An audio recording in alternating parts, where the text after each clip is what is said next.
नमस्कार दोस्तों, कैसे हैं आप सब। आज मैं आपके लिए लेके आई हूँ बैसाख मास की दूसरी कहानी। तो आइए शुरू करते हैं। किसी गांव में एक लकड़हारा और उसकी पत्नी रहते थे। लकड़हारा रोज जंगल से लकड़ियाँ लेकर आता और उन्हें बाजार बेचकर जो पैसा मिलता उसी से उनका घर चलता था। अब कुछ दिन बीते और बैसाख का महीना आया। उसकी पत्नी ने बैसाख स्नान करने की सोची और वह बैसाख नहाने लगी।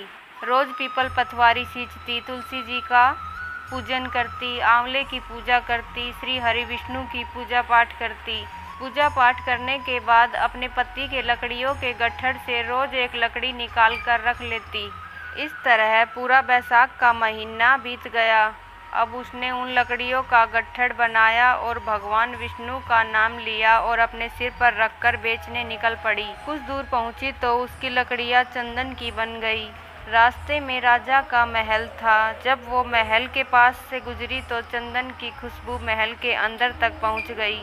राजा ने अपने सिपाहियों को बुलाया और पूछा, ये खुशबू कैसी बाहर से आ रही है। सिपाहियों ने कहा, महाराज, बाहर एक औरत चंदन की लकड़ियां बेच रही है। राजा ने उसे अंदर बुलवाया और कहा, इन लकड़ियों का कितना पैसा लोगी। उस औरत ने कहा, मुझे नहीं पता, मुझे तो बस इतने पैसे दे दो, मैं 5 ब्राह्मण जिमा सकूं। राजा ने उसे पैसे दे दिए। अब वह भोजन के लिए सामग्री लाई और भोजन बनाकर ब्राह्मणों को जिमाया और दक्षिणा देकर उन्हें विदा किया। उसकी इस भक्ति से प्रसन्न होकर भगवान विष्णु ने उसका घर धन धान्य से भर दिया। झोपड़ी के स्थान पर महल बन गया। रसोई में अपने आप अच्छे अच्छे पकवान बनकर तैयार हो गए।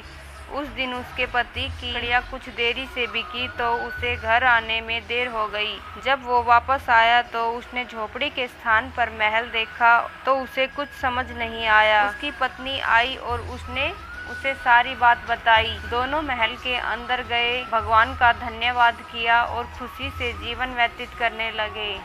इस प्रकार कहानी पूरी हुई। हे श्री हरि विष्णु, जिस प्रकार आपने उनकी सुनी उसी प्रकार कहानी कहने, सुनने और हुकार भरने वालों की सुनिए। तो दोस्तों, आपको ये कहानी कैसी लगी कमेंट में लिखकर ज़रूर बताइए। अगर आपको वीडियो पसंद आई हो तो मेरे चैनल को सब्सक्राइब कर ले ताकि आपको मेरी वीडियो की नोटिफिकेशन मिल जाए। धन्यवाद दोस्तों वीडियो देखने के लिए।